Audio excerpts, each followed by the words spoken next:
Di sebuah kota kecil yang damai, ada sepasang kekasih yang menjalin kisah cinta yang begitu indah.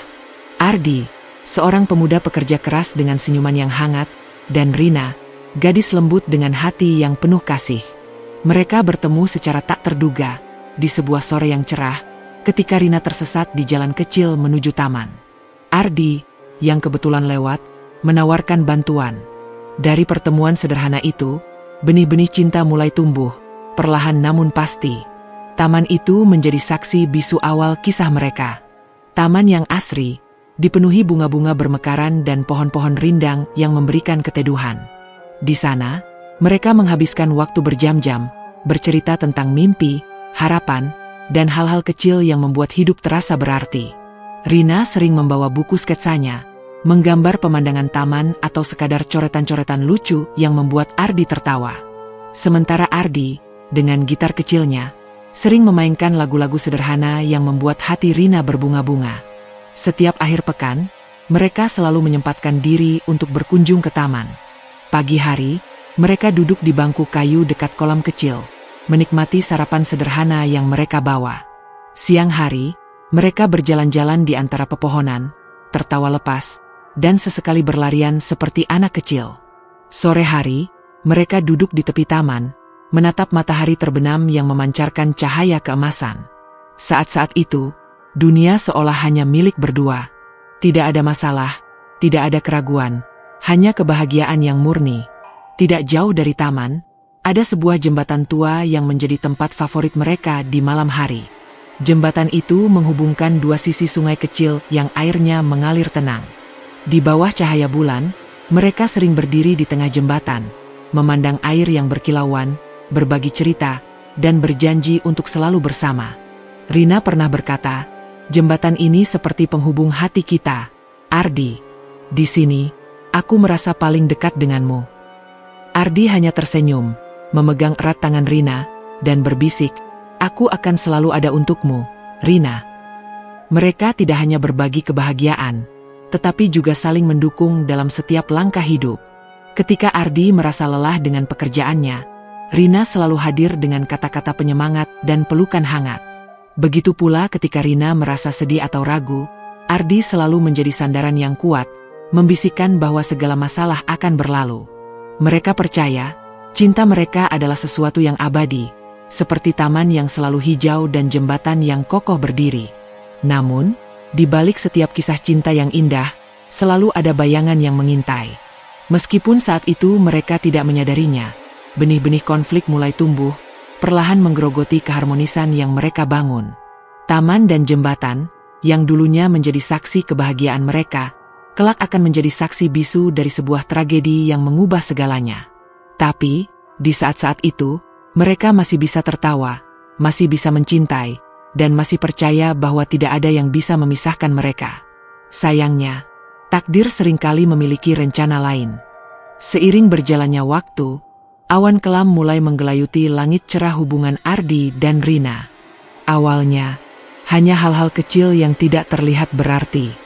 Ardi, yang semakin sibuk dengan pekerjaannya, mulai kehilangan waktu untuk Rina. Telepon yang dulu selalu diangkat sekarang sering terlewat. Janji-janji yang dulu ditepati, kini mulai terlupakan.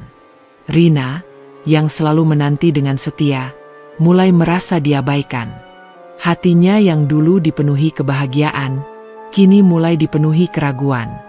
Rina mencoba untuk memahami.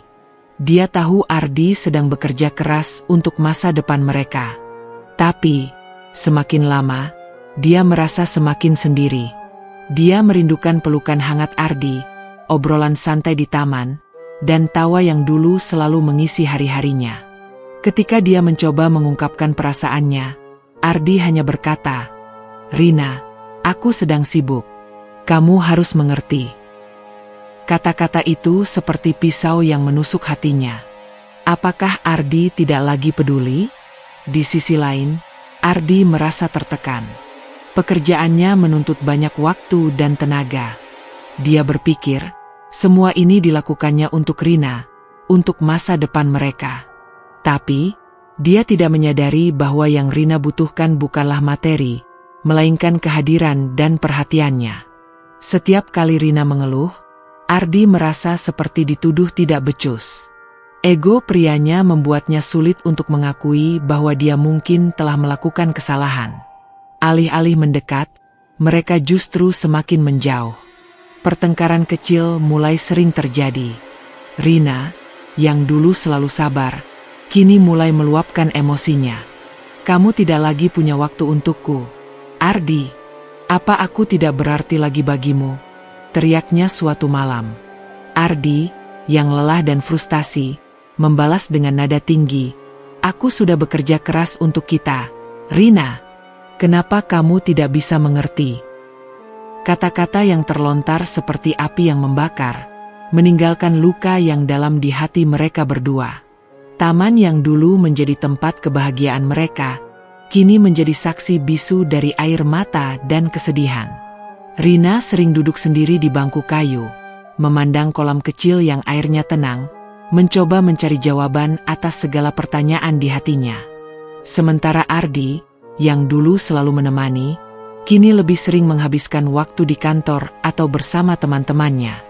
Jembatan tua yang dulu menjadi simbol cinta mereka, kini terasa dingin dan sepi, seolah mencerminkan hubungan yang mulai retak. Konflik yang terus berulang membuat mereka kehilangan kepercayaan satu sama lain. Rina merasa Ardi tidak lagi mencintainya, sementara Ardi merasa Rina tidak lagi memahami perjuangannya. Mereka terjebak dalam lingkaran kesalahpahaman dan ego yang tinggi. Setiap kata yang diucapkan, setiap tindakan yang dilakukan, seolah hanya memperdalam luka. Padahal, di balik semua itu, cinta mereka masih ada. Tapi, apakah cinta cukup untuk menyelamatkan hubungan yang mulai hancur? Atau, akankah konflik ini membawa mereka pada titik yang tidak bisa kembali? Hari itu, langit tampak mendung, seolah alam turut merasakan kegelisahan yang melanda hati Rina. Dia sudah mencoba bertahan, mencoba memahami, tapi rasa sakit di hatinya semakin tak tertahankan. Ardi, yang dulu selalu ada, kini seperti orang asing yang tak lagi peduli. Rina memutuskan untuk menemui Ardi, mencoba menyelesaikan segala masalah yang membelit hubungan mereka. Tapi, dia tidak menyadari bahwa pertemuan itu justru akan menjadi puncak dari segala kesedihan yang selama ini dia pendam. Mereka bertemu di taman, tempat yang dulu penuh dengan kenangan indah. Tapi, suasana saat itu jauh berbeda. Udara terasa berat, dan keheningan di antara mereka seperti jurang yang semakin dalam. Rina memulai pembicaraan dengan suara gemetar. "Ardi, aku tidak bisa terus seperti ini. Aku merasa diabaikan, merasa tidak lagi berarti bagimu." Matanya berkaca-kaca, menahan tangis yang sudah lama ingin dia lepaskan. Ardi, yang berdiri dengan wajah dingin, hanya memandangnya tanpa ekspresi. "Aku sudah bilang, Rina, aku sibuk. Apa kamu tidak bisa mengerti?" kata Ardi dengan nada datar, seolah tidak peduli dengan perasaan Rina.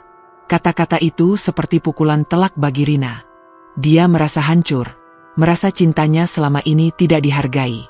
"Mengerti? Mengerti apa, Ardi? Bahwa aku harus terus menunggu? Bahwa aku harus terus menerima alasanmu?" teriak Rina, suaranya pecah oleh emosi yang tak terbendung. Ardi, yang merasa terpojok, akhirnya meluapkan emosinya juga. "Aku sudah bekerja keras untuk kita, Rina. Apa kamu tidak melihat itu? Atau kamu hanya peduli pada perasaanmu sendiri?" teriaknya. Pertengkaran itu semakin memanas. Kata-kata pedas terlontar dari mulut mereka berdua. Setiap kalimat seperti pisau yang saling melukai, meninggalkan luka yang dalam. Rina menangis, tapi Ardi tidak lagi bisa melihat air mata itu. Ego dan emosi telah membutakan hatinya. "Kalau kamu merasa tidak bisa menerima aku seperti ini, mungkin kita harus mengakhiri semuanya," kata Ardi tiba-tiba, suaranya dingin dan tegas. Rina terdiam, seolah dunia berhenti berputar. Kata-kata itu seperti petir di siang bolong, menghancurkan hatinya yang sudah rapuh. Apa maksudmu?" tanyanya dengan suara hampir berbisik. Ardi menghela napas, lalu berkata, "Maksudku, mungkin kita tidak cocok lagi, Rina. Aku lelah dengan semua ini." Rina merasa seperti ditampar. Dia tidak menyangka bahwa hubungan yang dia pertahankan mati-matian akan berakhir seperti ini. Tanpa kata-kata lagi, dia berlari meninggalkan Ardi, air matanya mengalir deras. Taman yang dulu penuh kebahagiaan, kini menjadi saksi bisu dari hancurnya cinta mereka. Ardi, yang tetap berdiri di tempat, merasa hampa. Dia tahu dia telah menyakiti Rina, tapi dia tidak tahu bagaimana memperbaikinya. Saat itu, dia tidak menyadari bahwa keputusannya akan membawa konsekuensi yang jauh lebih besar dari yang dia bayangkan. Malam itu, langit gelap tanpa bintang, seolah alam turut berduka. Rina berjalan sendirian, langkahnya gontai, matanya merah oleh tangisan yang tak henti. Pikirannya kacau, hatinya hancur. Kata-kata Ardi masih terngiang di telinganya. Mungkin kita harus mengakhiri semuanya. Kalimat itu seperti belati yang terus menusuk-nusuk hatinya. Dia tidak tahu harus kemana, tapi kakinya secara naluriah membawanya ke satu tempat, jembatan tua yang dulu menjadi saksi cinta mereka. Jembatan itu terlihat sunyi dan menyeramkan di kegelapan malam. Angin berhembus kencang, membawa hawa dingin yang menusuk tulang. Rina berdiri di tepi jembatan, memandang ke bawah ke sungai yang airnya hitam pekat. Pikirannya melayang ke masa lalu, saat dia dan Ardi masih bahagia. Mereka pernah berdiri di tempat yang sama, berjanji untuk selalu bersama. Tapi sekarang, semua itu hanya tinggal kenangan. Rina merasa dunianya telah runtuh, dan dia tidak tahu bagaimana harus melanjutkan hidup. Air matanya mengalir deras, bercampur dengan rasa sakit yang tak tertahankan. Dia mencoba mengingat alasan untuk bertahan, tapi tidak ada yang tersisa. Ardi, orang yang dia cintai dengan sepenuh hati, telah pergi meninggalkannya. Rina merasa dirinya tidak berarti lagi, seperti bayangan yang terlupakan. Dalam keputusasaan, dia memandang lagi ke sungai di bawahnya. Air yang tenang seolah memanggilnya, menjanjikan akhir dari segala penderitaan. Ardi, aku mencintaimu lebih dari apapun, bisik Rina dengan suara parau. Dia mengambil napas dalam-dalam, mencoba menenangkan dirinya yang gemetar. Tapi, rasa sakit itu terlalu besar, terlalu berat untuk dia tanggung sendiri. Dengan hati yang hancur, dia menginjakkan kaki ke pagar jembatan. Angin malam berhembus lebih kencang, seolah mencoba menghentikannya. Tapi, Rina sudah tidak bisa lagi mendengar suara lain selain keputusasaan yang menguasai hatinya. Maafkan aku, ucapnya pelan, sebelum akhirnya melompat. Tubuhnya jatuh ke dalam kegelapan, menghilang ke dalam sungai yang dingin. Suara air yang pecah seolah menjadi tanda berakhirnya segala rasa sakit. Malam itu, jembatan yang dulu menjadi saksi cinta mereka, kini menjadi saksi bisu dari tragedi yang memilukan. Rina, gadis yang penuh cinta dan harapan, telah pergi meninggalkan dunia yang dia rasa tidak lagi membutuhkannya. Ketika kabar kematian Rina tersebar, seluruh kota berduka. Tapi, tidak ada yang lebih hancur dari Ardi. Dia merasa seperti ditampar oleh kenyataan pahit. Kata-kata terakhirnya kepada Rina terus menghantuinya, membuatnya tidak bisa tidur. Dia menyadari betapa egoisnya dia, betapa dia telah menyakiti orang yang paling mencintainya. Tapi, semuanya sudah terlambat. Rina sudah pergi, dan Ardi harus hidup dengan penyesalan yang akan membayangi sisa hidupnya. Kabar itu datang seperti petir di siang bolong, menghantam Ardi dengan kekuatan yang tak terduga. Pagi itu, dia baru saja bangun dari tidur yang gelisah, pikirannya masih dipenuhi oleh pertengkaran dengan Rina. Tiba-tiba, teleponnya berdering. Suara di seberang sana terdengar berat, penuh dengan kesedihan yang tak terucapkan. Ardi, Rina sudah tidak ada, kata suara itu, membuat Ardi terpaku di tempatnya. Dunia seolah berhenti berputar. Apa maksudmu? Tanya Ardi, suaranya gemetar. Dia berharap ini hanya mimpi buruk, sesuatu yang bisa dia bangunkan. Tapi, kenyataan pahit itu datang menghantam. Rina telah mengakhiri hidupnya di jembatan tua yang dulu menjadi tempat favorit mereka. Ardi merasa dadanya sesak, napasnya tersengal-sengal. Dia tidak bisa percaya, tidak mau percaya. Rina, gadis yang penuh cinta dan kehidupan, telah pergi selamanya. Ardi segera berlari ke jembatan itu, berharap menemukan bahwa ini hanya kesalahpahaman besar.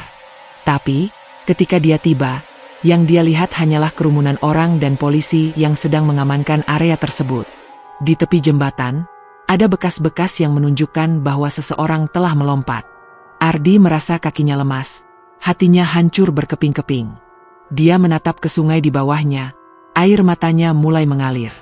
"Rina, maafkan aku," bisiknya, suaranya hampir tidak terdengar. Kembali ke rumah, Ardi merasa seperti hidup dalam mimpi buruk. Setiap sudut rumah mengingatkannya pada Rina. Foto-foto mereka bersama, hadiah-hadiah kecil yang pernah Rina berikan, bahkan aroma parfumnya yang masih tersisa di bantal. Ardi tidak bisa menahan tangisnya. Dia menyadari betapa egoisnya dia, betapa dia telah mengabaikan orang yang paling mencintainya. Tapi, semuanya sudah terlambat. Rina sudah pergi, dan tidak ada yang bisa mengembalikannya. Pemakaman Rina dihadiri oleh banyak orang. Teman-teman dan keluarga berkumpul, berduka atas kepergian gadis yang penuh cinta itu. Tapi, tidak ada yang lebih hancur dari Ardi. Dia berdiri di dekat peti mati Rina, matanya kosong, hatinya hancur. Dia tidak bisa memaafkan dirinya sendiri. Kata-kata terakhirnya kepada Rina terus menghantuinya, membuatnya tidak bisa tidur. Dia merasa seperti hidup dalam neraka, dihantui oleh penyesalan yang tak berujung. Malam setelah pemakaman, Ardi duduk sendirian di rumahnya, mencoba memproses segala yang terjadi. Tapi, semakin dia berpikir, semakin dia merasa terpuruk. Dia menyadari bahwa dia tidak hanya kehilangan Rina, tapi juga kehilangan bagian dari dirinya sendiri. Rina adalah cintanya, alasan dia untuk tersenyum, dan sekarang dia harus hidup tanpa itu semua. Ardi menangis, tangisannya penuh dengan penyesalan dan rasa sakit. Dia tahu, hidupnya tidak akan pernah sama lagi. Beberapa hari setelah kematian Rina, Ardi mulai merasakan sesuatu yang aneh. Udara di rumahnya terasa lebih dingin, meskipun cuaca di luar cukup hangat. Suara-suara kecil, seperti bisikan atau langkah kaki, sering terdengar di tengah malam. Awalnya, dia mencoba mengabaikannya, berpikir itu hanya imajinasinya yang bermain karena stres dan kesedihan yang mendalam. Tapi, semakin lama, kejadian-kejadian itu semakin sering dan semakin sulit untuk diabaikan. Suatu malam, Ardi terbangun dari tidurnya oleh suara tangisan yang samar. Dia duduk di tempat tidurnya, jantungnya berdebar kencang. Suara itu terdengar seperti berasal dari ruang tamu. Dengan hati-hati, dia berjalan keluar dari kamarnya, mencoba mencari sumber suara itu. Tapi, ketika dia sampai di ruang tamu, tidak ada siapa-siapa. Hanya kegelapan dan keheningan yang menyambutnya. Ardi merasa bulu kuduknya berdiri, tapi dia mencoba meyakinkan dirinya bahwa itu hanya halusinasinya. Keesokan harinya, kejadian aneh itu berlanjut. Ketika Ardi sedang mandi, dia mendengar suara ketukan di pintu kamar mandi. "Siapa di sana?" tanyanya, tapi tidak ada jawaban. Ketika dia membuka pintu, tidak ada siapa-siapa. Tapi, cermin di depannya tiba-tiba berkabut, dan tulisan, "Aku masih di sini," muncul dengan sendirinya. Ardi terpaku, napasnya tersengal-sengal. Dia tahu ini bukan lagi halusinasi. Rina, atau sesuatu yang terkait dengannya, sedang mencoba berkomunikasi dengannya. Malam berikutnya, Ardi memutuskan untuk pergi ke jembatan tempat Rina mengakhiri hidupnya. Dia merasa mungkin dia bisa menemukan jawaban di sana. Tapi, ketika dia tiba, suasana di jembatan itu sangat menyeramkan. Angin berhembus kencang, membawa suara bisikan yang tidak jelas. Tiba-tiba, dia melihat bayangan seorang perempuan berdiri di tengah jembatan. Tubuhnya transparan, wajahnya pucat, dan matanya kosong. Ardi langsung mengenalinya. Itu adalah Rina. "Rina," ucap Ardi, suaranya gemetar. Tapi, sebelum dia bisa berkata apa-apa, bayangan itu menghilang, meninggalkan Ardi sendirian di tengah kegelapan. Dia merasa jantungnya berdebar kencang, napasnya tersengal-sengal. Ardi tahu ini bukan lagi halusinasi. Rina, atau arwahnya, masih ada di sekitar jembatan itu. Dia merasa bersalah, merasa bahwa ini adalah hukuman baginya karena telah menyakiti Rina. Tapi, dia tidak tahu harus berbuat apa. Sejak malam itu, teror hantu Rina semakin sering terjadi. Ardi sering melihat bayangannya di sudut-sudut rumah, mendengar suara tangisannya di malam hari, dan merasakan kehadirannya yang kuat setiap kali dia mendekati jembatan. Dia merasa seperti hidup dalam neraka, dihantui oleh penyesalan dan rasa bersalah yang tak berujung. Ardi tahu, dia tidak akan pernah bisa melupakan Rina, dan mungkin, arwah Rina juga tidak akan pernah membiarkannya hidup tenang. Tidak hanya Ardi yang merasakan kehadiran Rina. Beberapa hari setelah kejadian di jembatan, warga sekitar mulai melaporkan kejadian-kejadian aneh. Suara tangisan malam hari sering terdengar dari arah jembatan, meskipun tidak ada seorang pun di sana. Beberapa orang bahkan mengaku melihat sosok perempuan berambut panjang berdiri di tengah jembatan, menatap kosong ke arah sungai. Sosok itu menghilang begitu didekati, meninggalkan rasa ngeri yang mendalam. Taman yang dulu menjadi tempat favorit Ardi dan Rina juga tidak luput dari teror ini.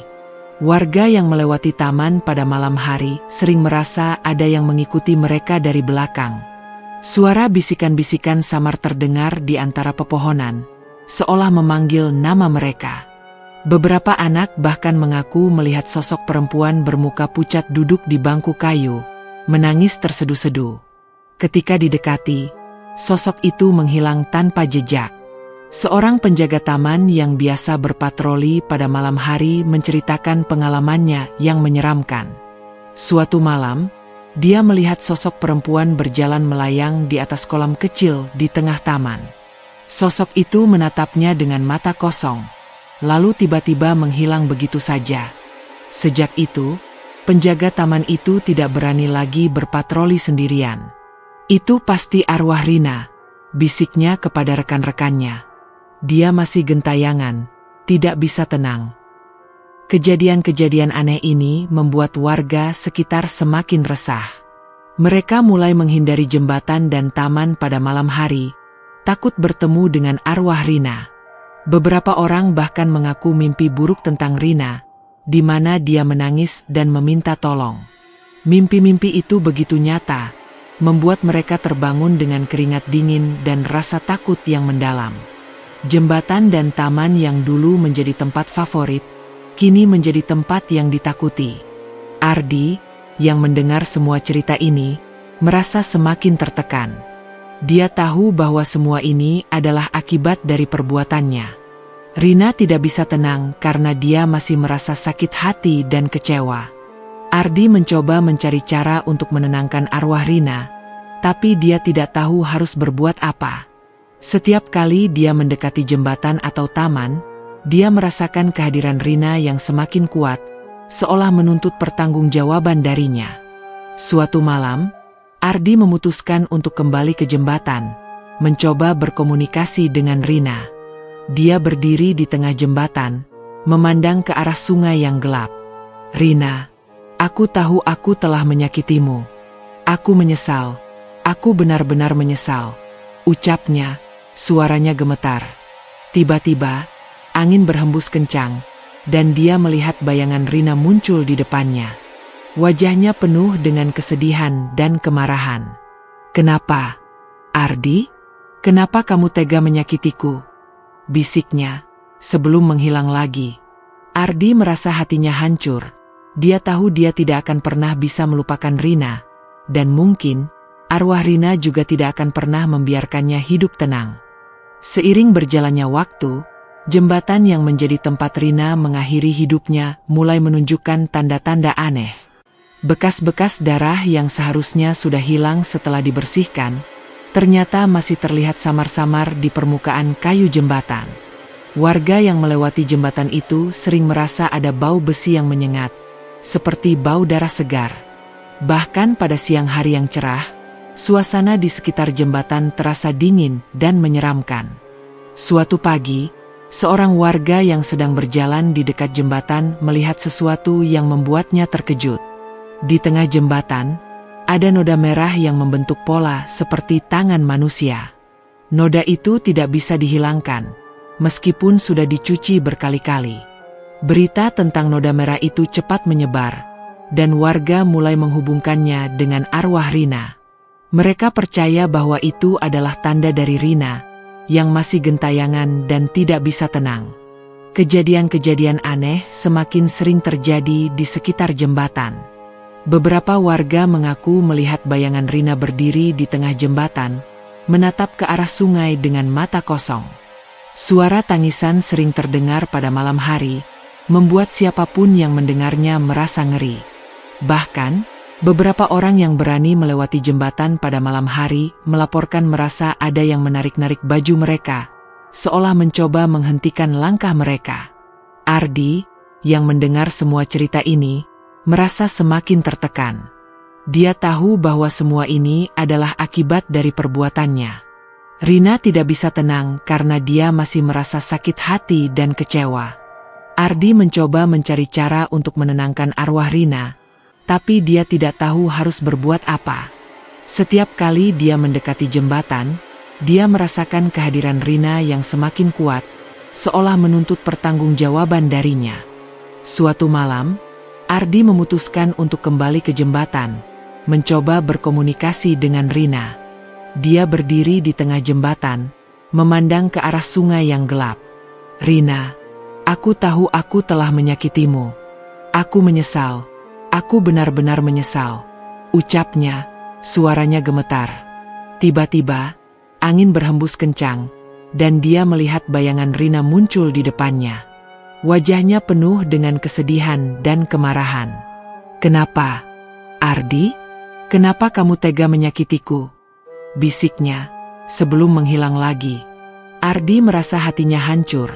Dia tahu dia tidak akan pernah bisa melupakan Rina, dan mungkin arwah Rina juga tidak akan pernah membiarkannya hidup tenang.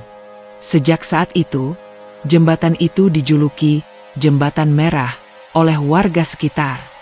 Mereka percaya bahwa noda merah di jembatan adalah bekas darah Rina, dan arwahnya masih gentayangan di sana. Jembatan yang dulu menjadi tempat favorit Ardi dan Rina, kini menjadi tempat yang ditakuti. Warga menghindari jembatan itu, terutama pada malam hari, takut bertemu dengan arwah Rina. Ardi sendiri merasa hidupnya tidak akan pernah tenang lagi, dihantui oleh penyesalan dan rasa bersalah yang tak berujung.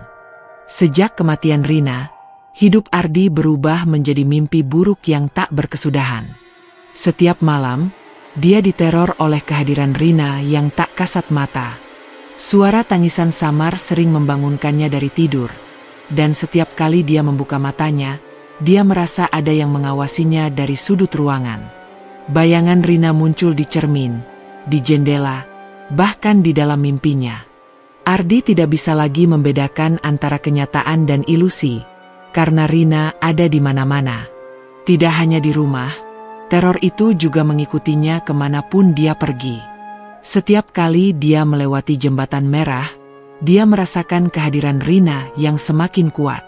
Angin berhembus kencang, membawa suara bisikan yang memanggil namanya. "Ardi, Ardi." Suara itu seperti menusuk-nusuk telinganya, membuatnya tidak bisa berpikir jernih.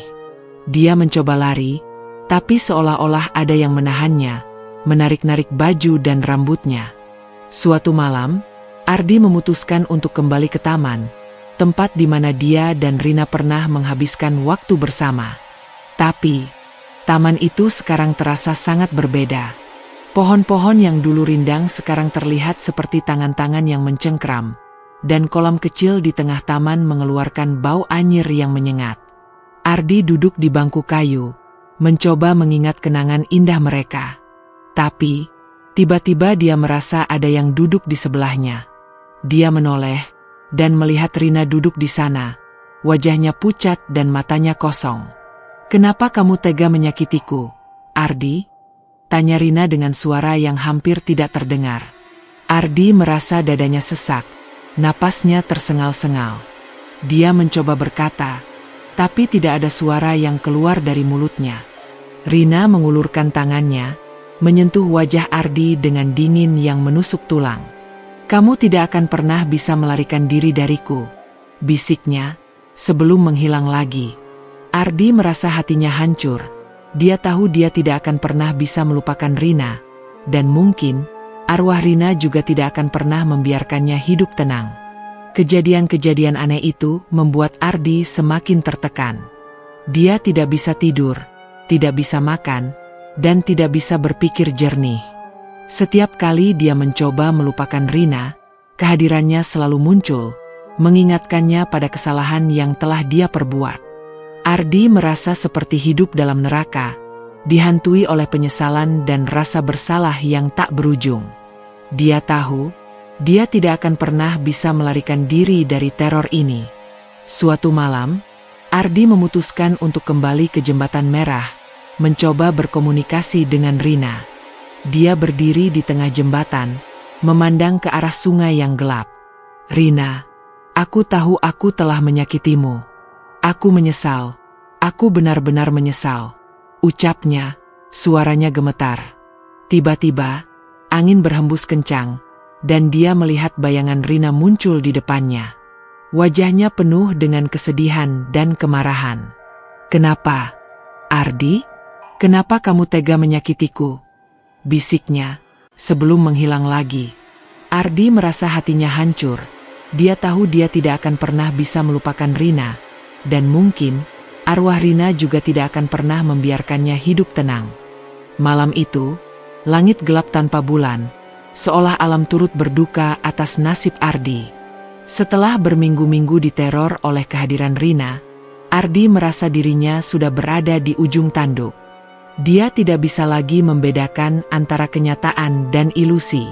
Setiap kali dia menutup mata, dia melihat wajah Rina yang penuh kesedihan dan kemarahan. Setiap kali dia membuka mata, dia merasa ada yang mengawasinya dari kegelapan. Ardi tahu, dia tidak bisa terus seperti ini. Dengan langkah gontai, Ardi berjalan menuju Jembatan Merah, tempat di mana segalanya berakhir dan dimulai. Jembatan itu terlihat menyeramkan di kegelapan malam, dengan noda merah yang masih terlihat samar-samar di permukaan kayu. Angin berhembus kencang, membawa suara bisikan yang memanggil namanya. "Ardi, Ardi." Suara itu seperti menusuk-nusuk telinganya, membuatnya tidak bisa berpikir jernih. Dia tahu, Rina sedang menunggunya. Ardi berdiri di tengah jembatan, memandang ke arah sungai yang gelap. Dia merasa hatinya hancur, dipenuhi oleh penyesalan dan rasa bersalah yang tak berujung. "Rina, aku tahu aku telah menyakitimu. Aku menyesal. Aku benar-benar menyesal," ucapnya, suaranya gemetar. Tiba-tiba, angin berhembus lebih kencang, dan dia melihat bayangan Rina muncul di depannya. Wajahnya penuh dengan kesedihan dan kemarahan. "Kenapa, Ardi? Kenapa kamu tega menyakitiku?" bisiknya, sebelum menghilang lagi. Ardi merasa seperti ada yang menarik-narik tangannya, mengarahkannya ke tepi jembatan. Dia mencoba melawan, tapi kekuatannya seolah hilang. Dia merasa seperti ada yang mendorongnya dari belakang, membuatnya kehilangan keseimbangan. Dalam sekejap, Ardi terjatuh dari jembatan, menghilang ke dalam kegelapan sungai yang dingin. Suara air yang pecah seolah menjadi tanda berakhirnya segala rasa sakit. Keesokan harinya, warga sekitar menemukan sepatu Ardi di pinggir Jembatan Merah. Mereka mencari tubuhnya, tapi tidak pernah ditemukan. Ardi menghilang secara misterius, meninggalkan banyak pertanyaan yang tidak terjawab. Warga percaya bahwa arwah Rina telah membawanya pergi, sebagai bentuk balas dendam atas apa yang telah dia lakukan. Jembatan Merah itu semakin ditakuti, dan tidak ada yang berani melewatinya pada malam hari. Sejak saat itu, Jembatan Merah menjadi legenda di kota itu. Warga percaya bahwa arwah Rina dan Ardi masih gentayangan di sana, mencari ketenangan yang tidak pernah mereka dapatkan. Setiap malam, suara tangisan dan bisikan samar masih sering terdengar dari arah jembatan. Noda merah di permukaan kayu tidak pernah hilang, seolah mengingatkan semua orang tentang tragedi cinta yang berakhir dengan kematian dan penyesalan. Jembatan merah itu menjadi simbol dari cinta yang hancur dan arwah yang tidak bisa tenang.